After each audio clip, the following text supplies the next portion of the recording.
Hi viewers, welcome to our channel. Lokesh గారికి Z+ category security ఏర్పాటు చేయడం చూస్తున్నాం. అయితే ఈ సెక్యూరిటీ ఎందుకు ఏర్పాటు చేస్తారు? మరి దీనిపైన అటు వైసీపీ వారి నుంచి అయితే విమర్శలు రావడం చూస్తున్నాం. కేవలం సెక్యూరిటీ కోసమే పొత్తు పెట్టుకున్నారు బీజేపీతో అని చెప్పేసి కూడా మాట్లాడడం చూస్తున్నాం. సెక్యూరిటీ ఎందుకు ఏర్పాటు చేస్తారు? మరి దీనిపైన ఎందుకు వైసీపీ వాళ్ళు విమర్శలు చేస్తున్నారు? సో ఇదే అంశం మీద డిస్కస్ చేయడానికి ప్రజెంట్ మనతో పాటు ఒక కామన్ మ్యాన్ ఉన్నారు, వారిని అడిగి తెలుసుకుందాం. So hi bro. హాయ్ అండి. సో మరి లోకేష్ గారికి సెక్యూరిటీ పెంచడం చూస్తున్నాం, జెడ్+ సెక్యూరిటీ అరేంజ్ చేస్తారు. మరి దీనిపైన వైసీపీ నుంచి విమర్శలు వస్తున్నాయి. ఈ సెక్యూరిటీ కోసమే బీజేపీతో పొత్తు ఏర్పాటు చేసుకున్నారని చెప్పేసి ఈ విధంగా. అసలు సెక్యూరిటీ ఎందుకు ఇచ్చారు జెడ్+? ఇప్పుడు బాబు గారికి ఉండే జెడ్+ కేటగిరీ, అది బాబు గారికి జెడ్+ కేటగిరీ ఆనాడు ఇవ్వడంలో ఏంటంటే ఆయన పైన అటాక్ జరిగింది. ఆ అటాక్ జరిగిన తర్వాత ఈయన ఒక దేశ సంపద, అలాంటి వ్యక్తికి రక్షణ కల్పించడం మన యొక్క ప్రభుత్వం యొక్క బాధ్యత. ప్రభుత్వంలో ఉన్న ఆయన, అధికారంలో ఉన్న ప్రతిపక్షంలో ఉన్న ఆయన కాపాడుకోవడం మన బాధ్యత. కాబట్టి ఆయనకి సెక్యూరిటీ ఇస్తున్నాం. ఆ రోజు అటల్ బిహారీ వాజ్పేయి గారు శాంక్షన్ చేయడం జరిగింది అలిపిరి ఘటన తర్వాత. ఆ తర్వాత కాంగ్రెస్ ప్రభుత్వం 10 ఏళ్ళు కాంగ్రెస్ ప్రభుత్వం అధికారంలో ఉన్నా కానీ ఏ రోజు కానీ బాబు గారిని ఇబ్బంది పెట్టాలని చూడలేదు. ఆయనకి జెడ్+ కంటిన్యూ చేశారు. ఈవెన్ నరేంద్ర మోడీ గారితో ఉన్నప్పుడు, మళ్ళీ అక్కడ డిఫర్ అయి వచ్చినప్పుడు, మళ్ళీ ప్రతిపక్షంలో ఉండేటప్పుడు, ఇప్పుడు కూడా ఎక్కడ ఆయన సెక్యూరిటీ తీయలేదు. ఎందుకంటే ఆయన కాపాడుకోవడం మన యొక్క బాధ్యత. అది ఆ సెక్యూరిటీ అనేది ఆయనకున్న భద్రతల దృష్ట్యా ఆయనకి ఇవ్వడం జరిగింది. ఇక్కడ చంద్రబాబు నాయుడు గారికి జెడ్+ కేటగిరీ, లోకేష్ గారికి జెడ్ కేటగిరీ అనేందుకని కొంతమంది తెలియని మూర్ఖులు అంటూ ఉన్నారు. వాళ్ళకి నేను చెప్పేది ఏంటంటే, లోకేష్ గారు ఒక పార్టీ జాతీయ ప్రధాన కార్యదర్శి. ఆయనకి ఏంటంటే థ్రెట్ ఉంది. ఆల్రెడీ జగన్మోహన్ రెడ్డి గారు పాదయాత్రలో ఎన్ని రకాలుగా దాడులు చేయాలని చూశారు. ఆయన కాపాడుకోవడం మన బాధ్యత, భవిష్యత్తు నాయకుడు. అది ఆల్రెడీ లోకేష్ గారి సిబ్బంది అనేక సందర్భాల్లో ఈ విధంగా సెక్యూరిటీ కావాలి అని చెప్పి వాళ్ళు సిఫార్సు చేయడం జరిగింది, భద్రతా సిబ్బంది. దాన్ని స్టేట్ గవర్నమెంట్ ప్రతిసారి రిజెక్ట్ చేస్తుంది. అది సెంట్రల్ గవర్నమెంట్కి పెట్టుకున్నారు. ఇది ఇప్పటి నుంచి ఉండేది కాదు, గత 1.5 సంవత్సరం ముందుగానే 2 సంవత్సరాల ముందు నుంచి పెడుతూ ఉన్నారు. ఆ దృష్ట్యా ఈయనకి కేంద్ర ప్రభుత్వం కల్పించడం జరిగింది.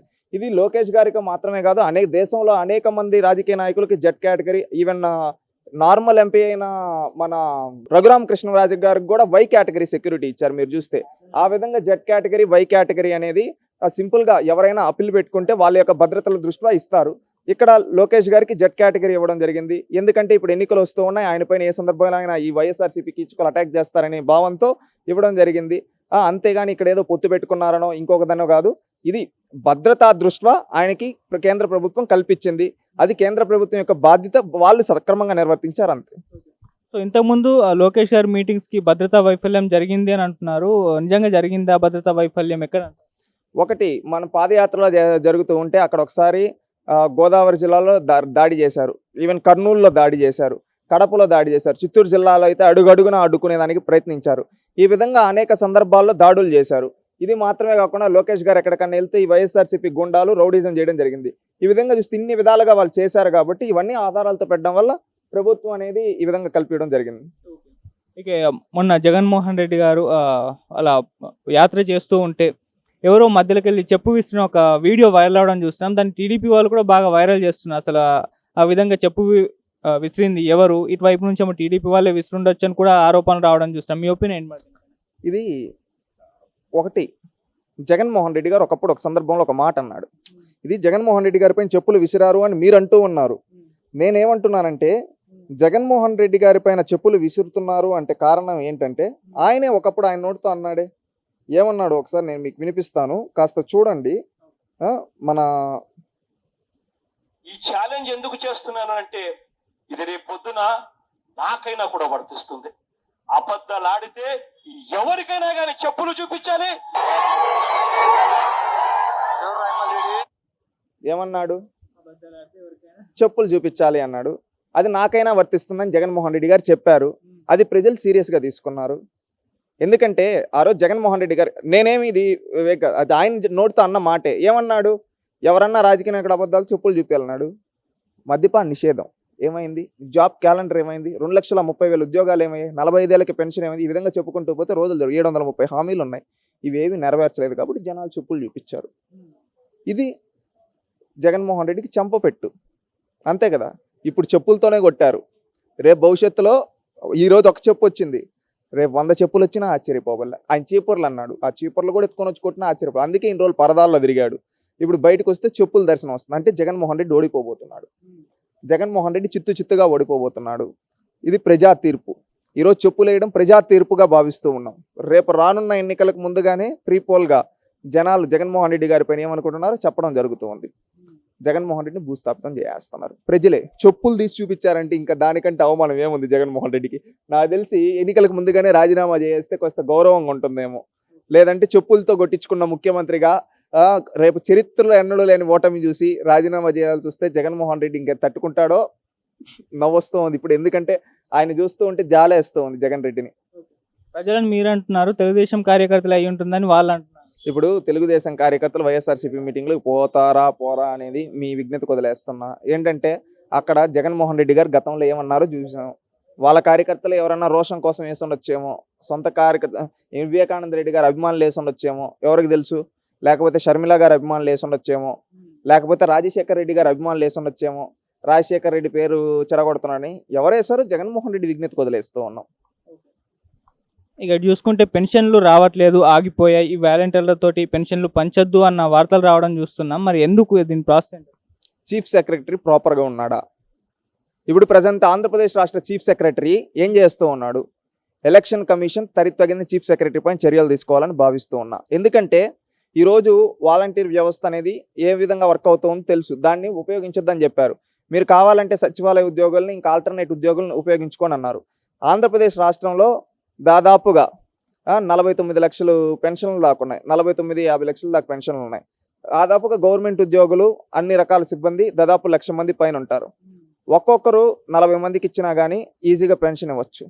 బహుశా ఈ డేటా గవర్నమెంట్ దగ్గర ఉందో లేదో నాకైతే అవగాహన నాకు అవగాహన ఉంది. ప్రభుత్వ అధికారులకు అవగాహన ఉందో లేదో కాస్త తెలుసుకుంటే ఈ విధంగా ఇస్తే ఒక రోజులో ఇచ్చేయచ్చు పెన్షన్ రాష్ట్రం మొత్తం. కావాలని కుట్రలో భాగంగా ఇవ్వటం లేదు.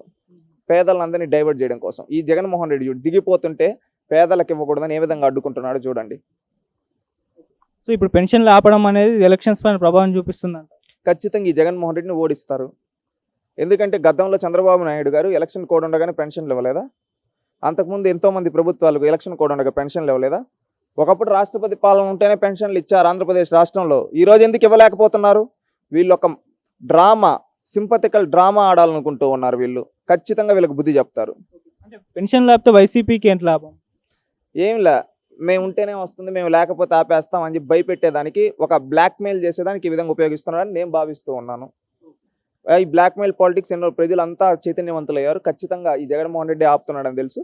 రేపు వచ్చే రోజులు ఖచ్చితంగా బుద్ధి చెప్తారు జగన్ రెడ్డికి. ఇటువైపు చూస్తే జగన్మోహన్ రెడ్డి గారి మేమంతా సిద్ధం బస్సు యాత్ర నడుస్తుంది. అటువైపు ఏమో చంద్రబాబు నాయుడు గారి ప్రజాగలం నడుస్తుంది. సో ఏది సక్సెస్ అయింది అని మీ ఒపీనియన్ ఎలా ఉంది? ఒకటి, ప్రజాగలం అనేది ప్రజల గలమైంది. రేపు రానున్న ఎన్నికల్లో తెలుగుదేశం పార్టీ అఖండ విజయానికి ఈ ప్రజాగలం ఒక దిక్సూచిగా చెప్పచ్చు. ఎందుకంటే రోజుకి 2-3 బహిరంగ సభలు చంద్రబాబు నాయుడు గారు. ఇప్పుడు ఆంధ్రాలో ఏ విధంగా ఎండలు ఉన్నాయి, మనమే ఇప్పుడు యువకులుగా ఉండే మాలాంటి 23 ఏళ్ళ యువకులే రోడ్డు పైకి పోతే ఒక అరగంట ఉంటే తట్టుకోలేకపోతూ ఉన్నాం. ఇంట్లోకి వచ్చి ఒక 3 గంటలు పనుకుంటున్నాం. అలాంటిది ఈ చంద్రబాబు నాయుడు గారు మండు టెండలో సైతం, రాత్రి ఉక్కపోతలో సైతం నిలబడి నిఠారుగా 45 నిమిషాల నుంచి 1 గంట వరకు ప్రసంగిస్తున్నారంటే ఆయన ఏ విధమైన కమిట్మెంట్తో రాష్ట్ర ప్రజల కోసం పనిచేస్తున్నాడో ఒక్కసారి ఆలోచిద్దాం. ఎందుకంటే మీరే చూస్తుంటారు పబ్లిక్ మీటింగ్లో జనాలు చూసిన వరకు డ్రోన్ పోయినంత దూరం జనాలు ఉన్నారు. అంటే ఆయన ఏ వేలో జనాల కోసం కష్టపడుతున్నాడు. అంత వయసులో 70 ఏళ్ళ పైన వయసులో కూడా నిటారుగా నిలబడి ప్రజలను ఉద్దేశించి ఉద్వేగంగా ప్రసంగిస్తూ ఉన్నాడంటే ఆయనలో ఉండే కమిట్మెంట్, ఆయనకు ప్రజల పక్కన మమకారం చూడండి, డెడికేషన్. అదే జగన్మోహన్ రెడ్డి గారు ఏం చేస్తున్నారు? తెల్లారి నుంచి ఏసీ బస్సుల్లో కూర్చొని ఉంటాడు. ఇట్టా ఇటు చేతులు కట్టుకొని ఇట్టా నిద్రపోతా ఇట్టా చూస్తా తూగుతూ ఉంటాడు. కొంచెం దూరం పోతాడు, అక్కడ ఏదో లేస్తాడు, డ్రామాటికల్గా ఇటు ఊపుతాడు. ఆడెవరు జనాలు ఉంటారు, ఇట్ట పోతాడు, కూర్చుంటాడు. సాయంత్రం అర్ధరాత్రి మీటింగ్ పెడతాడు. ఇటా మైకులు అది కూడా పైన ఇది పెట్టుకొని సెక్యూరిటీ నన్ను తిరగద్దన్నారు, ర్యాంప్ వాక్ చేయొద్దన్నారు అంటాడు. ఇట తిప్పుతాడు, అయిపోయింది అంటాడు. దాన్ని బట్టి అర్థం చేసుకోండి, జగన్మోహన్ రెడ్డి ఏదో తిరగాలంటే తిరగాలనుకుంటూ ఉన్నాడు. చంద్రబాబు నాయుడు గారు ప్రజలకు మంచి చేయాలి, ప్రజలకి నేనేదో చేసి చూపించాలనే ఉద్దేశంతో ఆయన తిరుగుతుంది. ఇక రఘురామకృష్ణరాజు గారు ఆయన పరిస్థితి ఏంటంటే ఒకప్పుడు బీజేపీ టికెట్ ఇస్తుంది, నరసాపురం నుంచి పోటీ చేస్తాడు అని చెప్పేసి అనుకున్నారు. జెండా సభలో కూడా తనకు తానే ప్రకటించుకున్నాను, నేను నరసాపురం నుంచి పోటీ చేస్తాను, వైసీపీ అభ్యర్థిని ప్రకటించు అని చెప్పేసి ఛాలెంజ్ ఇస్తారు. తీరా చూస్తే ఆయనకు అసలు టికెటే లేదు. అంటే ఎక్కడ మిస్టేక్ జరిగింది? అసలు మీ ఒపీనియన్? అది ఎక్కడ జరిగిందనేది ఆ పార్టీల యొక్క అధ్యక్షులకి రఘురామకృష్ణంరాజు గారికి అవగాహన ఉండాలి. ఎందుకంటే ఈరోజు మనం దాంట్లో లోతుగా ఆలోచించే అంత ఎందుకంటే అది ఏం జరిగింది ఎక్కడనేది వాళ్ళది మనకి తెలియదు కాబట్టి మనం దానిపైన స్పందించుకుని ఎందుకంటే కాంట్రవర్సీ వ్యాఖ్యలు చేయడం కన్నా కామ్గా ఉండడం బెస్ట్ అని నేను భావిస్తూ ఉన్నా. అంటే దాంట్లో వాళ్ళకి అవగాహన ఉంటే వాళ్ళు మాట్లాడుకుంటారు. మనం మధ్యలో దూరి ఏదో తెలుసో తెలియకో నోటికి ఏదో వస్తే అది మాట్లాడితే అది క్రెడిబిలిటీ లేనట్టు అయిపోతుంది. సోర్స్ లేని మాటలు మనం మాట్లాడకూడదు కాబట్టి రఘురామకృష్ణరాజు ఏం డెసిషన్ తీసుకుంటే అక్కడ ఎందుకు స్టెప్ వెళ్ళాల్సింది ఇవన్నీ మనం ఒకసారి చూసుకుంటే మంచిది. చూద్దాం రానున్న రోజుల్లో ఏమవుతుందో. వివేకం అనే ఒక మూవీ వచ్చింది, రిలీజ్ చేశారు యూట్యూబ్లోనే. సో వ్యూస్ కూడా భారీగా రావడం చూస్తున్నాం. అసలు ఈ మూవీ ఎవరు తెరకెక్కించారో తెలియదు కానీ దాని ఇంపాక్ట్ ఏమన్నా ఉండే ఛాన్సెస్ ఉందా? అసలు ఈ మూవీ ఎవరు తీశారో తెలియదు, అసలు ఏంటో కూడా తెలియదు. కానీ ఆ వివేక మూవీ 1.5 గంట 2 గంటల లోపల ఉందంట. దాంట్లో రామ్ గోపాల్ వర్మ అనే ఒక పిచ్చి డైరెక్టర్ మించి తీశాడంట.